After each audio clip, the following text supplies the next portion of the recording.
এই নে টুংটুং, তোর এই মাসের বেতন গোনা লাগবো না, সোজা বাড়িতে যা। কাজ কম, কথা বেশি। আরে হায় হায় রে, বুস গাধার মতো অনেক বেশি টাকা দিয়ে দিছে। কালকে টাকাগুলা ফেরত দিয়ে আসবো।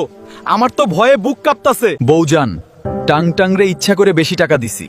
যদি হালায় টাকা ফেরত দেয়, পরে আমার অফিসের বড় ম্যানেজার বানামু। রাখো তোমার টং টং, এই ফোননি দেখবা তোমার টাকা পাইয়া চম্পট দিছে। টাকার আশা ভুলে যাও। ভাবি গো, স্যার আমারে বেশি টাকা দিছিল, আমি টাকাটা আপনাকে ফেরত দিলাম।